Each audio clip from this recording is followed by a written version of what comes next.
till now we have discussed some qualitative properties of conductors in an equilibrium situation. Now, what we have said is that in order that the system may be in an electrostatic equilibrium, it is required that there cannot be any charges inside a conductor, and correspondingly the electric field would inside a conductor would also be 0. There was also a corollary that the charges, if at all they are there, they must be on the surface, and further the normal component of the electric field only can be non-zero on the surface. The tangential component must be equal to 0, because the under electrostatic condition there would be then motion of the charges. What we want to do now is to look at this problem somewhat quantitatively, and let us see how it goes. So, in this situation, let us look at the electrostatics of a conductor. First thing is that suppose now we look at the space around a conductor, then of course, I know that the rho is equal to 0, and so therefore, the Laplacian of the potential function would be equal to 0 in vacuum. Further, I know under electrostatic conditions the curl of the electric field must be equal to 0. So, let us look at what does it actually mean.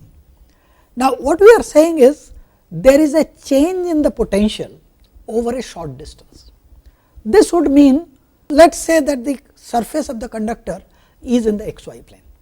Then the normal component, namely the Ez, the z component of the electric field, must be large close to the surface. Further, if I assume that the surface is homogeneous, then we can write that partial Ez by Ex del x or partial Ez by dy, x and y being on the surface, they must be finite.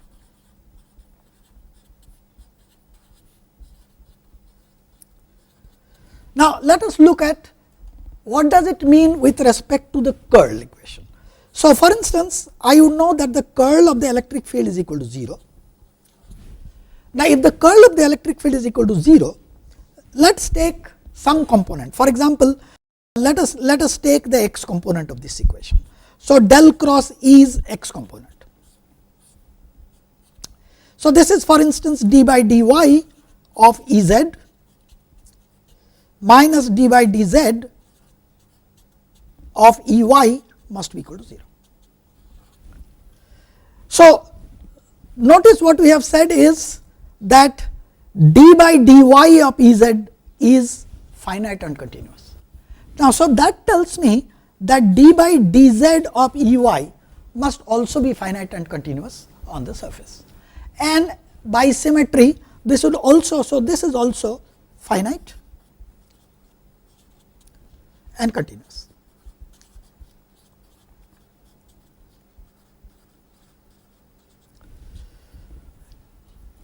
But notice the tangential component of the electric field Ey, or a similar equation is valid for d by dz of Ex. So, that is also finite and continuous. But I know just inside the surface, the electric field is equal to 0. So, as a result, what we are trying to say is this, that the Ey, since the tangential component of electric field is 0 just inside the surface, and we have said this is finite and continuous, this tells me that the tangential component of the electric field must be 0 on the surface. So, this is of course, we had obtained this by sort of purely qualitative argument that under electrostatic equilibrium this is what we expect. Now, let us look at the total charge on the surface. Now, notice that the normal component of the electric field, which is given by, if phi is the potential, then I can write this as minus d phi by dn, and that is equal to sigma by epsilon 0. So, this if you integrate this tells me, because there are charges only on the surface, this tells me that minus epsilon 0, the surface integral of the normal derivative of the potential, this quantity, okay, that is the total charge that is there on the surface. Now, I want to prove a theorem which says that the potential function can be maximum only at the boundary of a region where there exists an electric field. Now, let us see why. Now, let us suppose this is not true. Supposing P is a point where the potential is maximum, but contrary to our statement that a function, the potential function can be maximum only on the boundary. Let us suppose this point P is not on the boundary, but let us say just inside.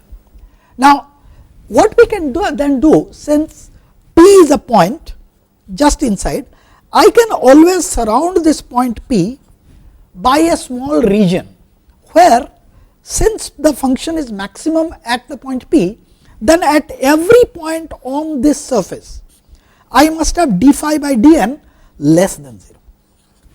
That is because the point P is a maximum. Now, since d phi by dn is less than 0 everywhere, this implies that I must have d phi by dn, if I integrate over the surface, this must also be less than 0. But remember that this is contrary to what we obtained from Laplace's equation, because this quantity is nothing but the total amount of charge that is enclosed. But I know that since this region is within the surface, within the material of the conductor, then my total charge must be equal to 0. So, as a result, this contradicts my original assumption.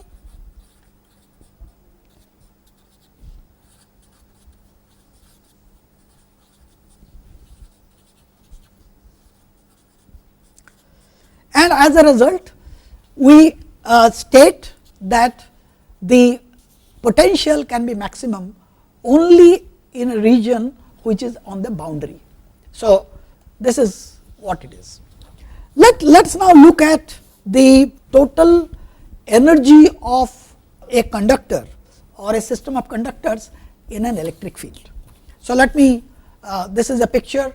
The outward normal, as we have seen, is given by n, and what I want to do is this, that let me write down an expression for the total energy. Now, this total energy is, as we remember, is epsilon 0 by 2 integral over the volume. I will tell you why I have put in a prime there. So, E square dV. Now, what I am calculating here is the amount of energy that is stored in the electric field that is created by the system of conductors. In other words, the volume of the conductors itself I am subtracting it, and this region, all space minus the region volume of the conductor, is what I have indicated by V prime. Now, since E square is E dot E, what I will do is I will rewrite this expression in a slightly different way. I will write this E dot, and one of the E's I will write as a minus gradient of V, or minus gradient, because so as not to confuse with this volume B, I have called it minus gradient of phi, the potential. So, this integrated over volume over this V prime. Now, what I will now do is I will use what is del dot, let me write down what is del dot of a scalar times a vector. So, this I know is given by grad phi dot E plus phi del dot E. So, what I do is that this grad phi dot E, which is the same as E dot grad phi, I write it as del dot phi E minus phi del dot E. So, there is a minus sign there. So, I will write this as minus epsilon 0 by 2 integral V prime del dot of phi E dV plus epsilon 0 by 2 integral phi times del dot of E dV. Now, notice that this integral, the second integral epsilon 0 by E phi del dot of P must be equal to 0, because I am looking at region outside the conductor and there are no charges there. So, del dot of P must be equal to 0. So, as a result my total energy W becomes minus epsilon 0 by 2 V prime del dot phi E dV. Now, what I now do is this, that I convert this integral into a surface integral. That is because this is a divergence thing here. So, therefore, I will convert this into phi E n dot ds. So, this quantity then I will get as equal to epsilon 0 by 2 integral phi n dot E ds. So, this is E dot del phi and E dot del phi, and that is equal to this quantity minus this quantity. So, this is what I get as the total energy of the electrostatic system of conductors. And this is what is the difference? The difference that I have now done is that this V prime, if you recall, the volume V prime was the volume of the space around the conductor. Now, when I converted this into a surface integral, what I need is the surface integral will be along the direction which is outward normal to such a region. So, if you look at this picture again, you notice that this is the direction of n on the surface of the conductor. But if you look at the region surrounding this area, the direction of the normal to that area would have been directed into the conductor. And so, since this, when it is converted into a surface integral, the direction of the normal is inside the conductor and this n is directed outside the conductor. So, hence this minus sign is adjusted and I will write this as over the surface of a conductor.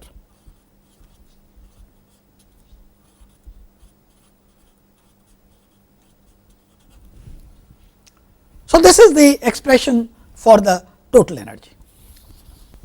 So, supposing I have a set of conductors, then I know that the potential on the surface of the conductor is fixed. So, if phi I is the potential on the surface of the ith conductor, then my total work done is obtained by simply summing over, and this is the result. And since this quantity epsilon 0 E n ds is nothing but the charge on the ith conductor, so an equivalent expression for the total energy is also half sum over I phi I q I.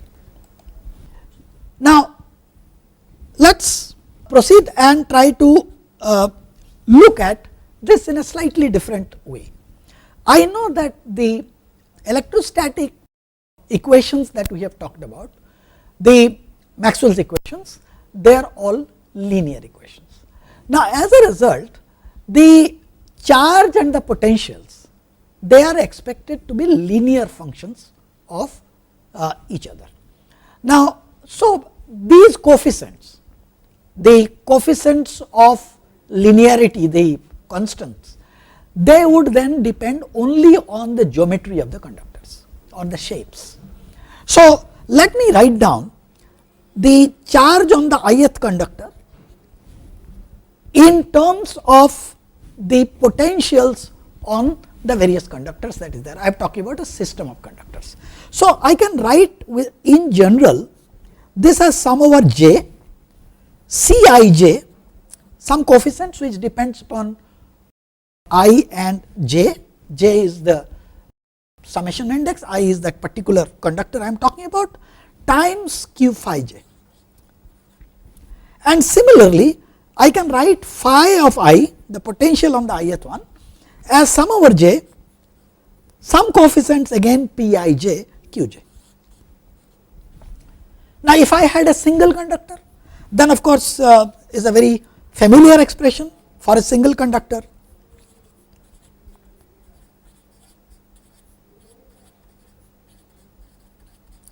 I expect Q to be equal to C phi, and this is very well known to you as the capacitance of the conductor.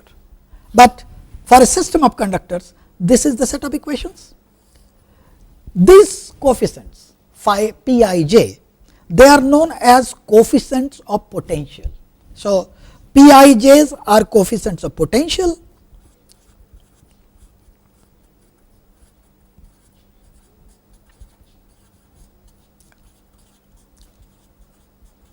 and Cij are called coefficients of capacitance.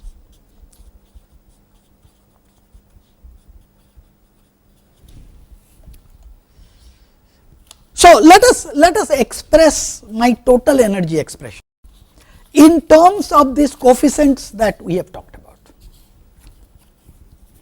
So, for instance, let me take an expression which I wrote down just some time back. So, the total energy is half. If you remember, this is phi I Q I or phi j Q j if you like.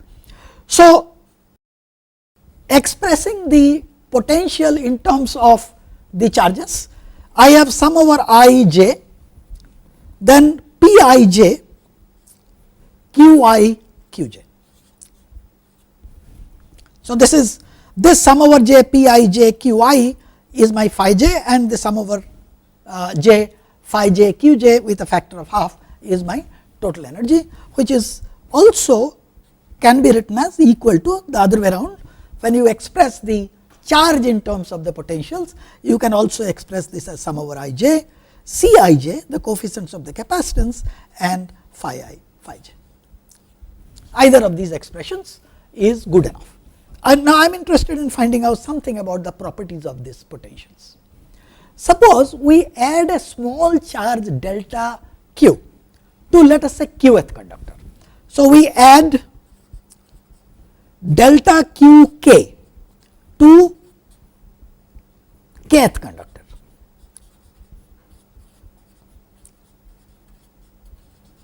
Now, that would mean a change in the energy delta W, which can be written as dW by dQk delta Qk.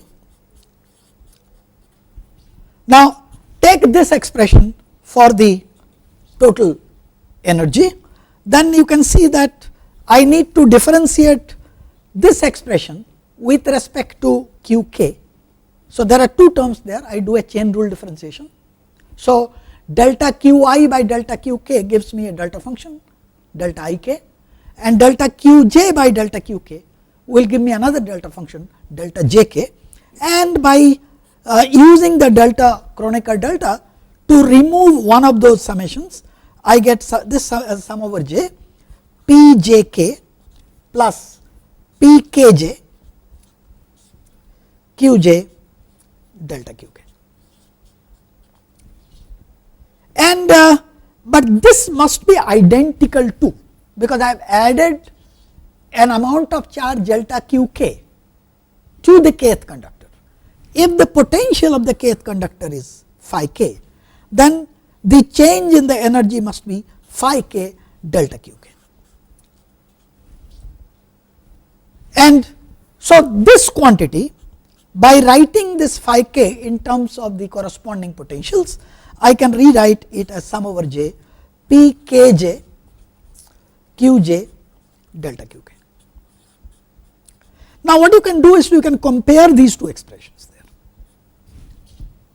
If you compare these two expressions, you immediately realize that P k j must be equal to P j k, that is, the coefficients of potentials are symmetric.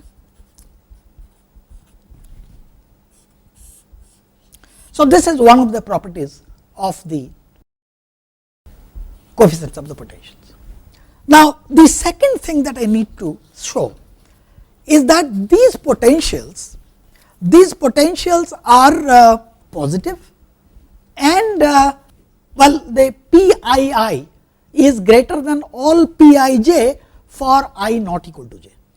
So, in order to do that, look at the following. Let us define the 0 of the potential to be at infinite distances, and let us suppose that I have a unit charge on, let us say, the ith conductor. This is the ith conductor, and I have a plus 1 unit of charge.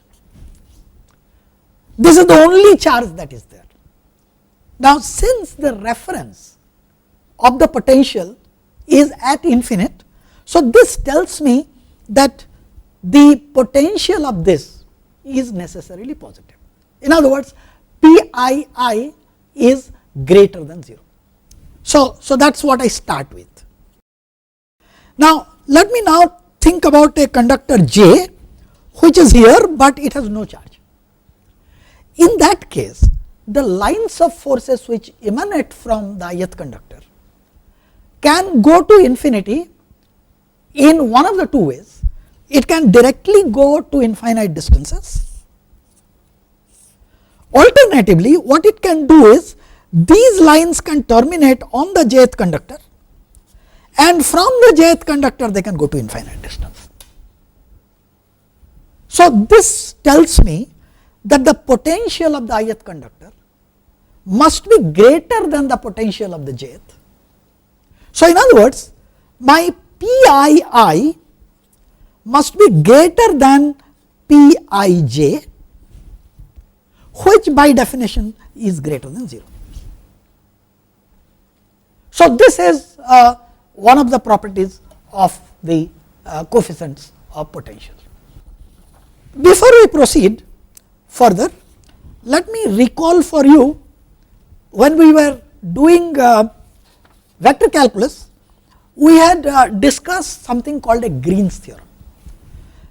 Just to recall for you what was Green's theorem, we said, supposing I have a region V, and in that I have been given two potentials, scalar potentials, phi and psi.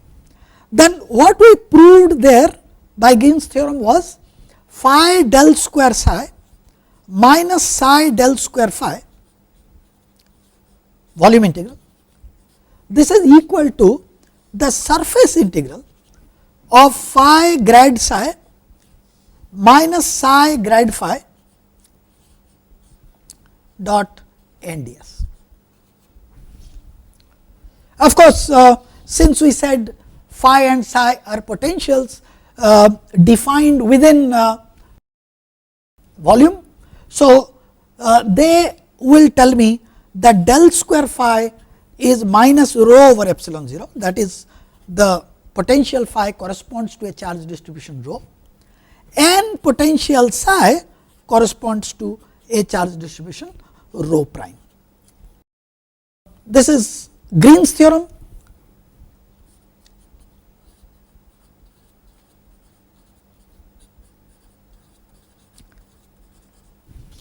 And these are the two Laplace's equation with which we are very familiar. Now, let me now look at it in the following way, that using these expressions, del square phi is minus rho, etc., I can rewrite these expressions there as minus 1 over epsilon 0 integral over the volume of phi del square psi is rho prime by epsilon 0 minus psi rho dv, and that is equal to, once again I have got del psi and del phi. Let me write it in terms of the corresponding electric field.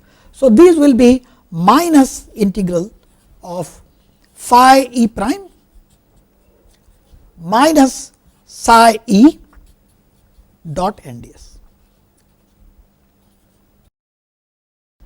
And since the potential on the surfaces of the conductors are constants, so I can take them out of the integral if you like. So, I have got 1 over epsilon 0 integral over the surface phi sigma prime minus psi sigma ds. So, if you compare these two expressions, what you find is what is known as Green's reciprocity theorem, and that is written as integral phi rho prime dv plus surface integral phi sigma prime ds, that is equal to psi rho dv plus psi sigma ds. So, this is known as Green's reciprocity theorem.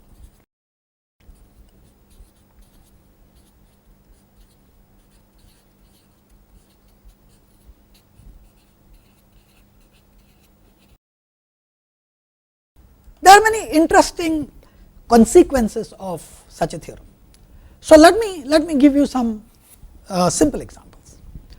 Let us talk about a point charge at a distance r from the surface of a sphere, where the radius of the sphere is r. So, r greater than r. Now, so the point charge is here is q. Now, I am interested in finding out what is the potential that is generated on the surface of the sphere because of this charge q being located at r. Now, so what I do is I look at this as a system of two conductors. The point charge is being considered as an infinitesimally small conductor with volume charge density equal to 0, and there is just a charge q there. Now, what I can do is this, that I can use reciprocity theorem now to, instead of putting the charge q here and finding the potential there, I can instead put the charge on the surface, because I want to use this relationship. I can put the charge on the surface of the sphere, and then of course, I know that the potential that it generates at a distance r is simply given by phi equal to q divided by 4 pi epsilon 0 r. So, according to the Green's reciprocity theorem here, I can write then q times q by 4 pi epsilon 0 r. This is the same as if I put the charge q there. Well, I had written it as small q, but make it a capital Q, times the potential on the surface of the sphere. Now, that immediately tells you the potential on the surface of the sphere is given by q divided by 4 pi epsilon 0 r, a result which is very familiar to you.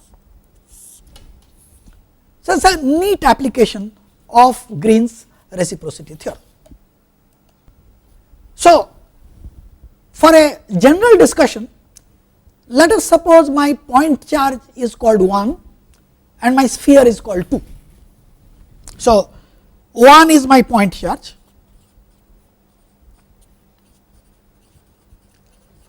and 2 I represent my sphere.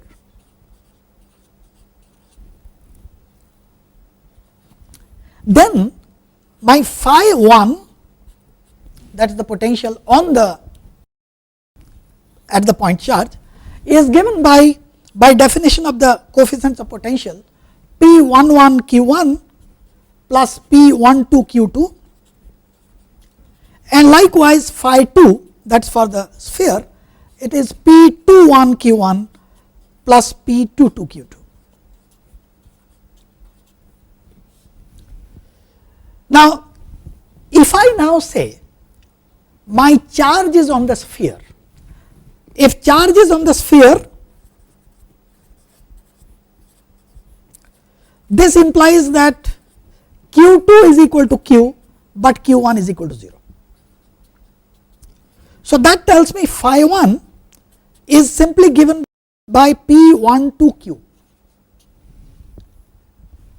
Now, that tells me that P12 is phi 1 by q, which is 1 over 4 pi epsilon 0 r. But by symmetry of the coefficients, this is also equal to P21. So, I have determined P12 and P21. Now, let us look at this expression, and this time I am looking at phi 2 equal to P21 Q1 plus P22 Q2, and let me now put the charge on the at the point, and so therefore, Q1 is equal to Q. So, this is equal to P21 into Q, and this is equal to 0. So, therefore, this plus 0, and but I have just now found out what is P21, which is equal to P12. So, therefore, it is 1 over 4 pi epsilon 0 r times Q. So, that immediately tells you what is phi 2. So, these are techniques in which the coefficients of potential and capacitance are used to determine things. As a second example, consider two conductors of capacity C1 and C2, and let us suppose they are placed far apart, and I need to calculate the coefficient of the capacitance C12 to first order. Now, once again, let us talk about the conductors 1 having charge Q1 and conductor Q2 is equal to 0, it is an uncharged conductor. Then by definition of the capacitance, my phi 1 is equal to Q1 by C1, and phi 2 is the potential on the other sphere, which we have just now worked out, is Q1 divided by 4 pi epsilon 0 r, because at a large distance it is the same as the field at a point charge. Now, so my phi I, which by definition is sum over j p I j q j, I can write my potential coefficients in form of a matrix. So, I have already calculated that P11 is 1 over C1. By symmetry, it turns out that P22 must be 1 over C2. This is 1 over 4 pi epsilon 0 r, this we have just now obtained, and by symmetry 1 over 4 pi epsilon 0 r must be P21 as well. Now, once you have got this matrix, you can invert this matrix. This is a 2 by 2 inversion, it is easy.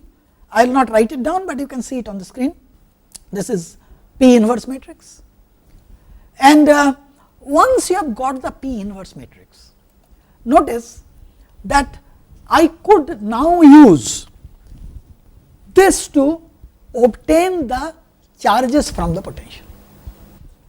So, basically we have a method of determining the coefficients of potential and capacitance by smart application of Green's reciprocity theorem. Now, let us look at a collection of isolated system of charges. I am looking at force on conductors. Now, there are two issues there.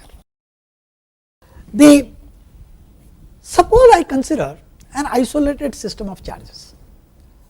Now, if this charge, suppose there is a force F acting on it, and under the action of this force, supposing the system is displaced by an amount dr, in which case the work done is F dot dr.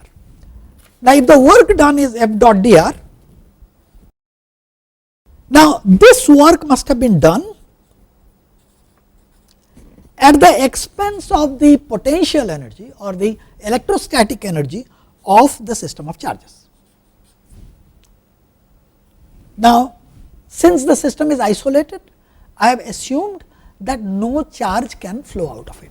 A similar situation could exist when, for example, I have a charged capacitor from which the battery is disconnected. So, now for instance, the x component of the force then can be obtained from a consideration of the change in the energy. For instance, x component is then given by minus dw over dx, and equivalently this means that I can write the force F as equal to minus gradient of w. The other situation is when I have a system of conductors at a fixed potential. Now, if the potential is fixed, for example, a system of conductors which could be connected to a battery, this tells me that my total energy W, if the potentials are fixed, is given by half sum over I phi I q I. Now, I can write down what is q I, as you can see it here, in terms of the potentials of the individual one. Now, notice in this case my charge on the capacitor conductors is unknown and must be determined by solving Laplace's equation. Now, let us look at a general situation. Now, if I have a system which can exchange both charge and change its potential, for example, F dot dr.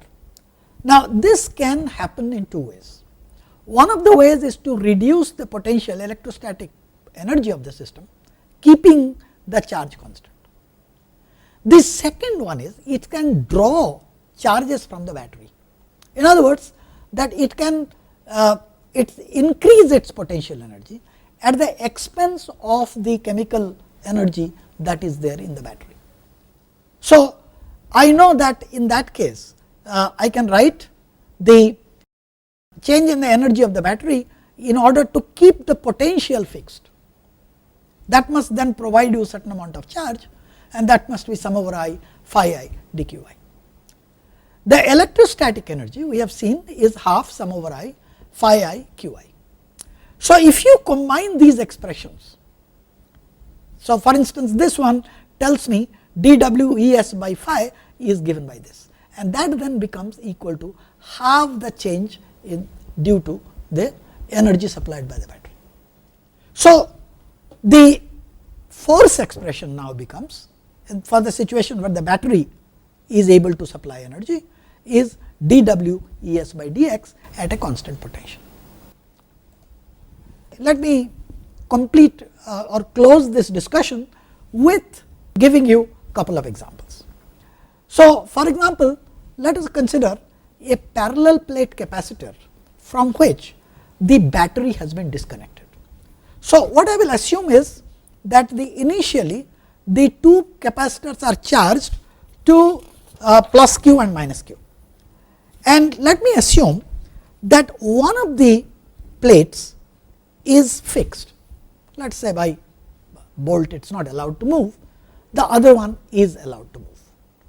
Now, I know that the electrostatic energy of the problem is W Es, and that is equal to q square by 2 c. Now, the capacitance expression is known to me. So, it is q square divided by 2 A epsilon 0 times x, where x is the instantaneous distance between the two plates. Now, then we have seen that the x component of the force is given by minus dw by dx, and that is equal to minus q square over 2 A epsilon 0. Minus sign shows that the x would be decreasing, and as a result the fixed plate is trying to attract the other plate. Now, this is of course once again a situation that is well known to us. Let me then give you another example of a situation where I have a system of a parallel plate capacitor again, and what I have done is this time this parallel plate capacitor, both of them are maintained at the same potential.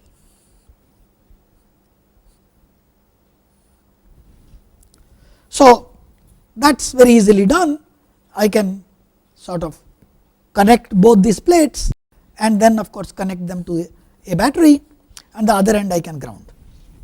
But what I am now doing is, I am connecting this 0 potential, the grounding, to a conducting plate, and I am trying to introduce this inside the space between the two capacitors.